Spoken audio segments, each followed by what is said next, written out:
Hola amigos y amigas, soy Ricardo Grosona y estamos presentando este programa Cristonautas, es decir, navegamos en Cristo, junto a nuestro querido amigo el Padre Hernán Pereda. Padre Hernán, muchas gracias por estar con nosotros. Gracias a todos ustedes. Y sigue la alegría de compartir estas cosas tan importantes. Sigue la alegría, ya llevamos 6 programas en este tema tan interesante de seguir la historia de la salvación. Pero cuando decimos historia, yo en el programa anterior te preguntaba, dame algunas ideas de por qué a esto le hemos llamado historia de la salvación. Primero historia, y ahora te preguntaría por qué la historia está unida a la salvación. ¿La salvación de qué? Muy simple. La salvación del mal. ¿Y qué es el mal? Pues quizás 2 referencias muy simples. En el paraíso terrenal estaba el árbol de la ciencia del conocimiento del bien y del mal, la libertad. Es decir, salvarnos del mal uso de la libertad, que es un don que Dios nos dio para poder amar. Y esa es la razón por la cual somos libres. Yo quiero que esto lo has dicho muy rápido y me parece que algunas ideas me son muy buenas y familiares, pero me gustaría que lo fuéramos como descomponiendo. Estamos hablando de historia y salvación y yo te pregunto, salvación, ¿qué es salvación? Del mal. Del mal. Del mal, ¿y qué es el mal? Bueno, hablé del árbol de la ciencia de la libertad. Y hay otro momento que quizás puede ser una referencia clara. Al final del Padre Nuestro decimos, líbranos del mal. Y de eso nos viene a salvar el Señor. ¿Y qué es el mal? Todo aquello que hace el hombre contra la razón de su existencia. Contra, diríamos los cristianos, la voluntad de Dios, que es una voluntad de bien, una voluntad de santidad.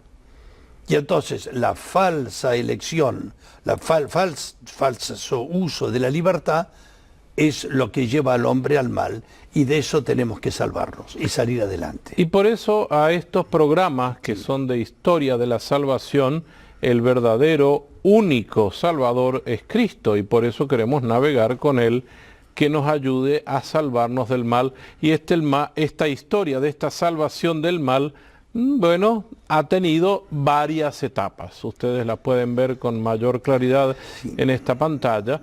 Y estamos leyendo el Antiguo Testamento, y en el Antiguo Testamento habíamos quedado en el programa pasado, Padre, en un rey que citó nuestro Señor Jesucristo, Salomón en su pompa, dijo. En su esplendor, sí. En su gran esplendor, ni siquiera Salomón se vistió como uno de estos lirios. Exacto. O sea que ya era conocido Salomón. Ahora, a esta altura del programa y por lo que acabas de decir, me das pie para decir una cosa.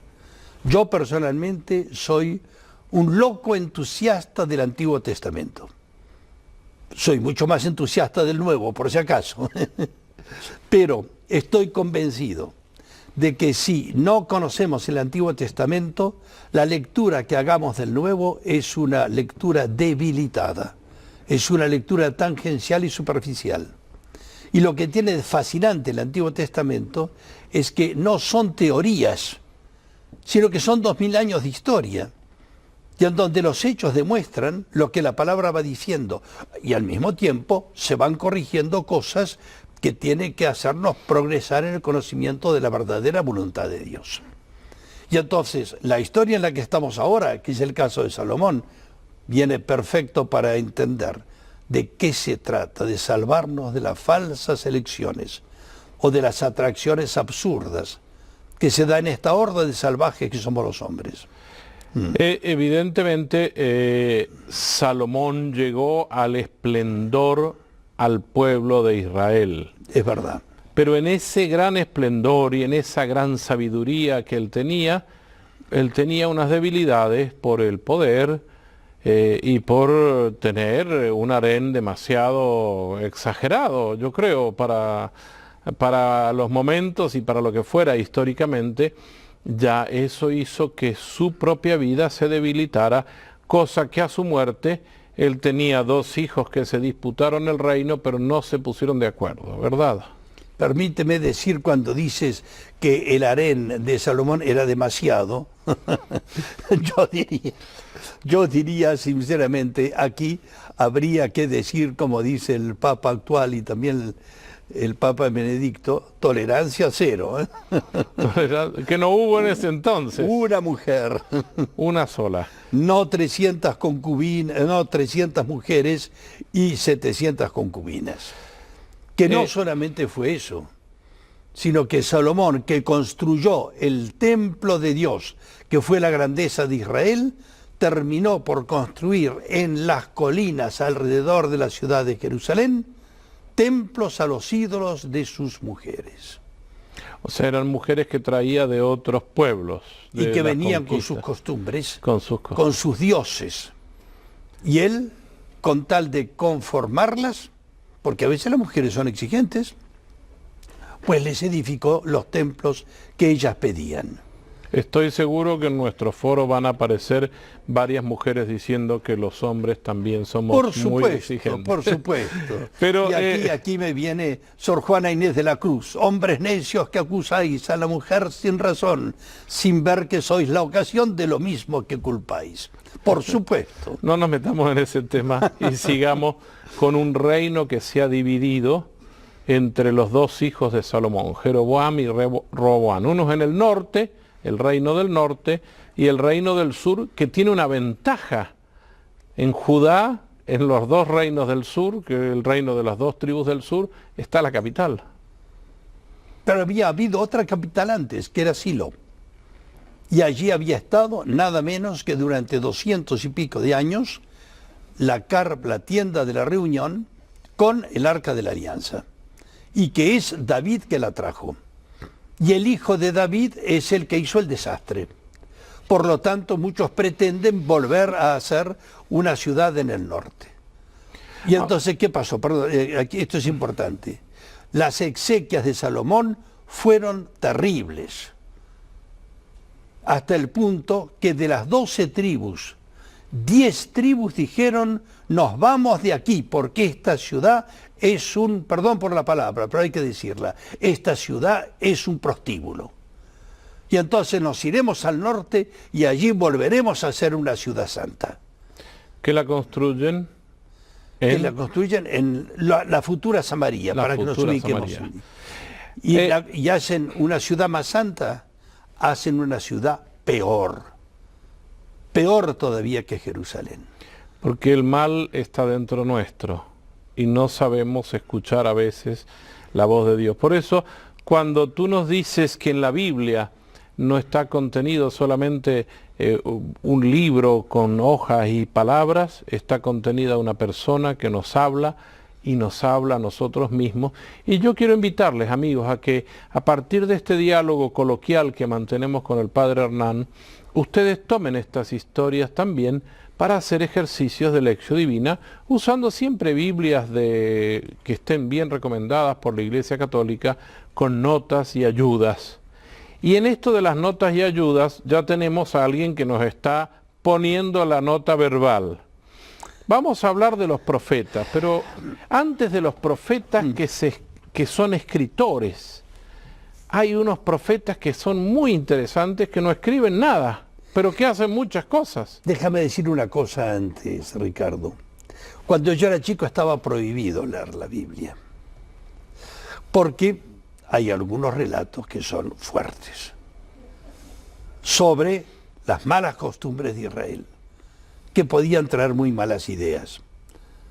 Hoy en día, en el mundo en el que vivimos, estamos acostumbrados a no escandalizarnos por nada, como dicen algunos, pero que la lectura de la Biblia nos sirva realmente de escarmiento.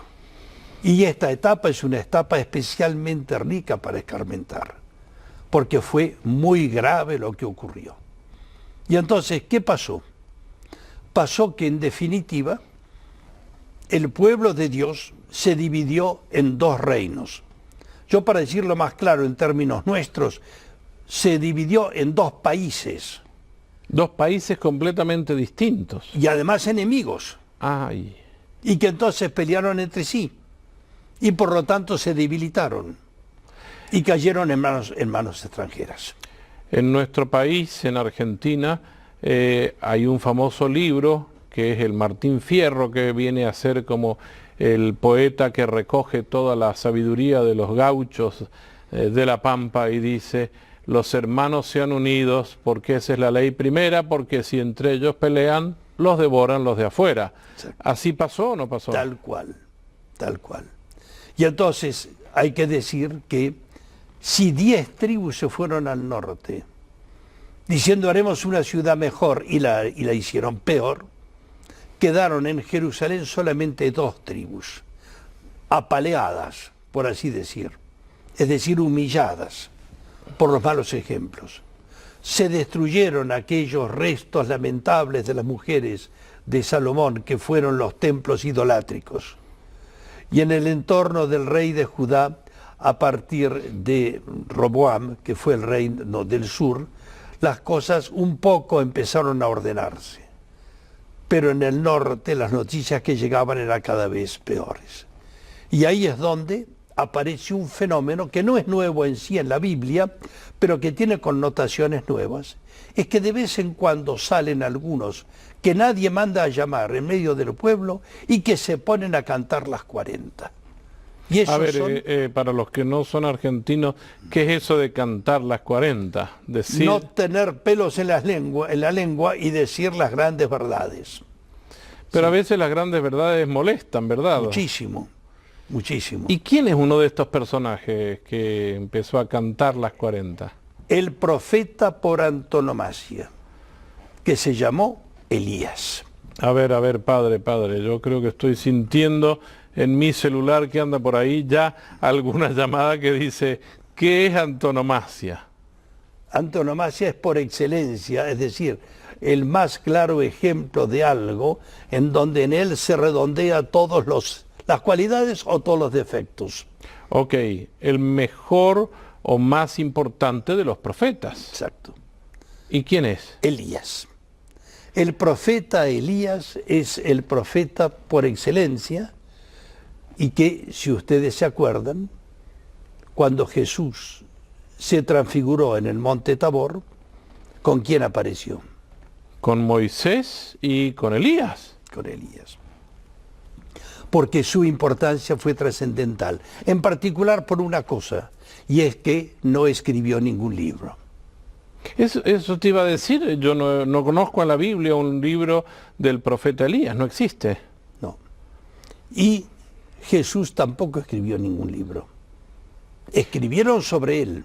Pero, y sobre el profeta Elías se escribieron algunas cosas en el primer libro de los Reyes. Perdón, padre Hernán, entonces podemos hacer otro paralelismo más del Antiguo Testamento con el Nuevo y con Jesús, el Cristo. De Jesús se dirá que era Elías, que había vuelto, que era una forma de alabarlo. No solamente fue mayor que Moisés, sino que fue más que Elías. Es cierto, porque cuando Jesús les dijo a los discípulos: ¿quién dice la gente que soy yo?, inmediatamente dijeron: algunos dicen que eres Elías. Como se había dicho de Juan Bautista también. Porque el espíritu de Elías estaba en la mente de ellos, que como había sido arrebatado al cielo, seguía vivo en algún lugar y que volvería otra vez. Y efectivamente volvió. Y Jesús dirá que de Juan Bautista que era Elías, es decir, el espíritu de Elías, y que pasó de Juan Bautista mismo Jesús. Pero Jesús supera todas las cosas. Ahora es muy útil ver esta relación, esta progresión, en este camino que el Papa actual llama mistagógico, es decir, del misterio mejor interpretado. Eso es una forma de decir eso que llaman la mistagogia, que es el ir entendiendo mejor las cosas. Y ojalá este encuentro entre nosotros y para los que nos acompañan sea como un crecimiento, para darnos cuenta mejor de todo lo que significan estas cosas. Deseamos, obviamente, que a partir de este diálogo también se formen nuevos coloquios sobre la Biblia que nos puedan servir como esto de mistagogia, es decir, de ir creciendo en el encuentro con nuestro Señor Jesucristo. Recuerden que aunque estamos hablando del Antiguo Testamento, la referencia central siempre es a Jesús el Cristo, el Señor, el único Señor. Pero después de Elías hay un sucesor muy curioso que todo el mundo habla, porque Elías fue tan grande que fue arrebatado a los cielos. Sí. ¿Y su sucesor quién era? Un discípulo suyo llamado Eliseo. Pero déjame decirte una cosa. En el profeta Elías hubo una novedad que se pasó a su discípulo Eliseo. Y es el único profeta que hizo milagros, como hizo Jesús. Lo que se llama un profeta taumatúrgico. Otra palabra que es bueno que entre en la mente, que es el que hace maravillas. Taumaturgo. Taumaturgo. O sea que taumaturgo es el que hace milagros. Sí. Y eso ocurrió especialmente en Elías, como fue resucitar al hijo de la viuda de Sarepta, por ejemplo. O también en el hecho del Monte Carmelo. Cuando estaban los sacerdotes de los Baales. Exactamente. Esas cosas que hizo espectaculares el mismo Elías, lo ponen a un nivel comparativo e incomparable con Jesucristo, es decir, como ningún otro profeta. Y así es como este Elías fue muy importante. Yo podría abrir un paréntesis, sí, si me permites, padre, porque creo que es muy interesante esto. Dios se ha ido revelando progresivamente. Eso es la mistagogia, justamente. La revelación progresiva, porque fíjense que hasta este momento el pueblo, tú acabas de mencionar que Salomón le construye templos a los dioses paganos. Es decir, él cree, aun cuando él tiene el suyo, que existen otros dioses. Y no los niega, porque si no, no les hubiera construido eso. Y aquí viene una cuestión importantísima con Elías. Cuando Elías demuestra que hay un solo Dios, porque no se quema ese sacrificio que iban a hacer, que debía quemarse, y los dioses, los Baales estos, no. Incluso Elías se ríe de los sacerdotes y dice, no, griten más fuerte porque quizás está de viaje o está durmiendo. Como por decir, dense cuenta que no hay otros dioses. Esto puede ser, este momento que estamos hablando de Elías, puede ser un momento muy importante para descubrir que todos se den cuenta que hay un solo Dios verdadero. Es un camino todavía que tendrá que avanzar hasta el momento de la cautividad de Babilonia, porque todavía habrá reyes que serán idólatras. Y este problema es un problema también progresivo, ir haciendo desaparecer el concepto de un monoteísmo en un sentido amplio. Los judíos son monoteístas, por supuesto, pero porque adoran un solo Dios. Pero en muchos lugares de la Biblia parecería que se tolera que otros pueblos tengan otros dioses. Es como si dijéramos hoy, esos son de otros planetas. Son hijos de otros dioses y de otras culturas, de otras realidades. La cohesión de la humanidad todavía no se la conoce. Y el motivo de la división de unos pueblos con otros son el origen de distintos dioses. Y esto es todo un camino progresivo, como estás explicando. Lo único que te puedo decir es que Elías manifestará la existencia de un solo Dios único y verdadero, pero no entrará todavía en todas las mentes. Porque ni llevará a todos por ese camino. Llevará a los que quieren hacerle caso, porque en esto la libertad humana siempre queda en verdad. Ahora, hay que decir aquí el famoso caso del rey Ahab y la reina Jezabel, que fue una reina de Tiro y que trajo también ella la idolatría y que se le enfrentará Elías y las cosas terminarán muy mal con ellos, pero es todavía un hacer ver que es un camino paulatino de crecimiento y manifestación de Dios, poco a poco, porque Dios sabe que crecemos poco a poco y que somos duros para entender. Pero bueno, ni Elías ni Eliseo dejan ningún escrito ellos no, se escribe sobre ellos, pero ellos no escriben. Pero luego vienen otros profetas en la historia que sí escriben. Eso es. Y nosotros los tenemos muy catalogados. Hay profetas en la Biblia que son los mayores. ¿Cuántos son los profetas que nosotros llamamos mayores? Son 4 grandes profetas. El más importante es el profeta Isaías, que no es solamente un profeta, una persona única, sino una escuela profética. Y después vendrá Jeremías, un profeta especialmente querible, que de alguna manera crea una escuela también, porque él tendrá a su discípulo y su secretario, que fue Baruch, que siguió escribiendo en su nombre, y además están los escritos de las lamentaciones de Jeremías, que pueden haber tenido todavía otro autor. Y además se escriben y se reescriben las mismas profecías porque son quemadas en público. Pero las profecías de Jeremías. ¿Y por qué? ¿Cuál es el motivo de que quieran quemar esas profecías que él ha escrito? Porque las profecías de Jeremías, y esto es muy importante señalarla, anuncian el gran desastre de Jerusalén. Pero aquí hay una cosa importante para señalar enseguida en cuanto hablamos de los profetas.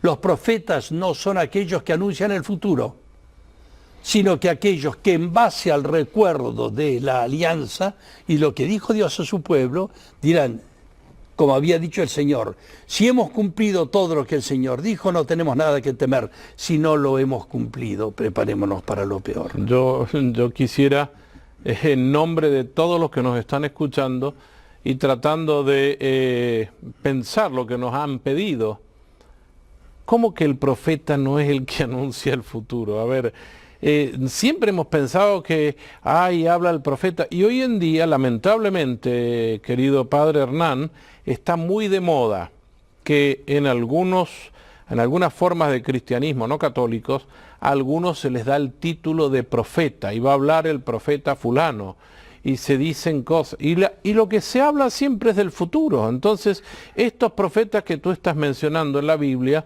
no son adivinadores.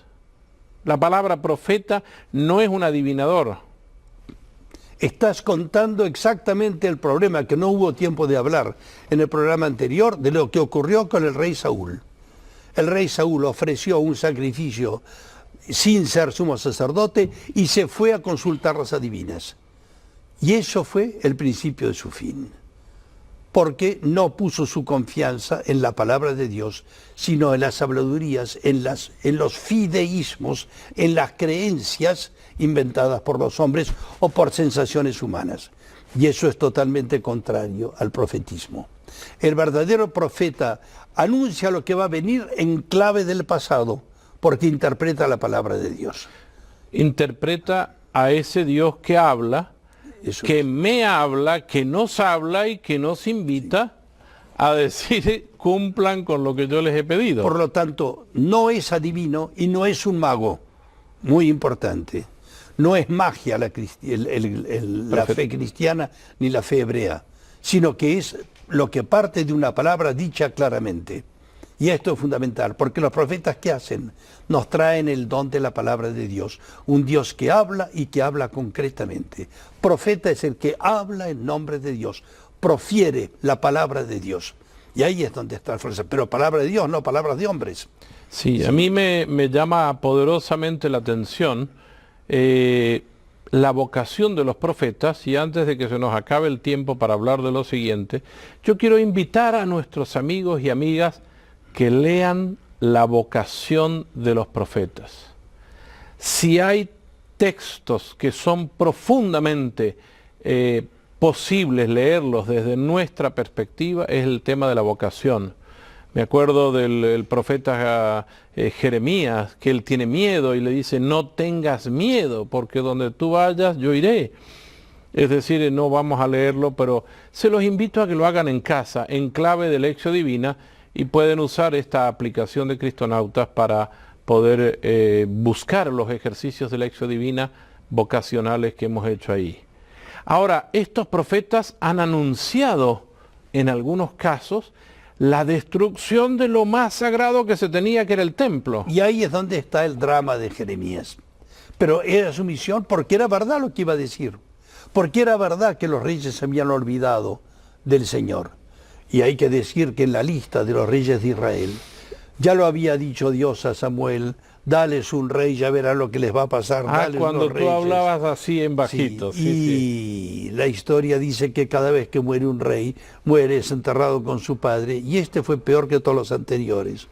Así que si pasan 400 años donde cada uno es peor que los anteriores, imaginaros a dónde fue a parar el reino de Dios. ¿Y el templo por qué se destruye? Porque lo va a cercar la ciudad Nabucodonosor y la va a destruir en un momento terrible que se llama la cautividad de Babilonia.